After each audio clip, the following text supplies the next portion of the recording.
Hi everyone, and welcome to the first reboot of our In the Pocket Kitchen Talks. Today with me, Remy and Seba. Welcome, guys. Thank you for having us. Today we're going to talk a little bit about ML UX, something you wrote about in the Shift report, and you also, Seba, as our ML AI expert. First of all, in a nutshell, could you explain what ML UX is all about?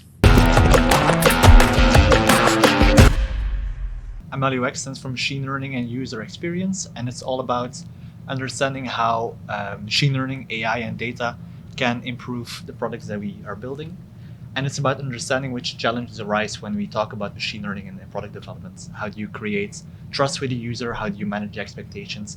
And how do you guide the user through working with your product and working with the uncertainties of machine learning and data science? So you're combining the fields of ML and UX. It's like two worlds colliding together. But what's the real true potential of this newly emerging field? I think machine learning already exists for quite some time. There is a hype around it, etc. There are a lot of technologies emerging and a lot of possibilities that are there. But by merging this UX side in there as well, we really, I think, have the potential of making machine learning a more mature field on itself and making sure that we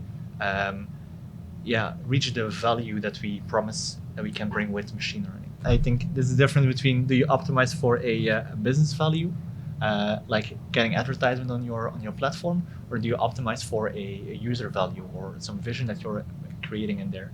Maybe a good example which I heard recently about is it already exists for some time, but using machine learning in photos, trying to find interesting photos to look at. And so when you have your phone full of pictures, you have the Google Photos app, which highlights, or the same thing on iOS, which highlights photos which you might want to see, memories which you might want to relive, and hides the pictures of maybe some screenshots that you took a couple of years ago which are relevant now. Okay, thanks. So it's getting quite clear for me.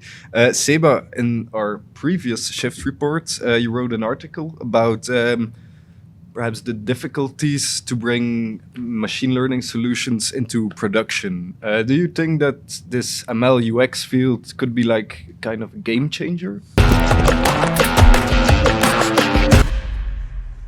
Yeah, indeed. Last year, I wrote with one of the strategists, create an article about the challenges of bringing machine learning proof of concept into production and bringing business value. And what we discussed there is that often these ML incentives happen in some kind of sandbox environment where the focus is more on the technology. They want to innovate, they want to use machine learning because it promises to be the next big thing. But what in these cases often is forgotten to focus on the need, focus on the user with the relevant user experience as a result. And I think this shift towards ML UX can pave the way to create that awareness and even though you're dealing with machine learning, keep focusing on the user and the user experience first. We should tackle these problems in the same way that we do with other more traditional software development problems. And then ML UX can be a great example of this, where we try to use these UX principles that we already know from other software development and try to find the analogies in machine learning related problems. Yeah, so we have to approach it more like we did with other technologies and not see it as the magic wand that will solve everything. Don't lose focus just by trying to use machine learning into your cases. Always keep an eye on the user. That's right. Just to conclude, maybe a little prediction. How do you think, Remy, that the field of ML UX is going to evolve?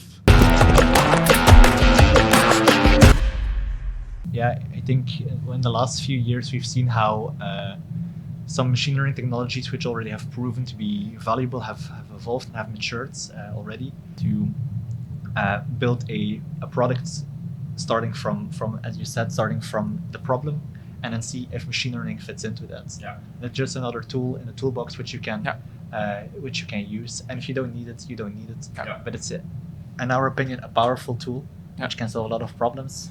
But Yeah. So it's a great new tool in our toolkit to have. Okay, thank you so much for explaining this to me.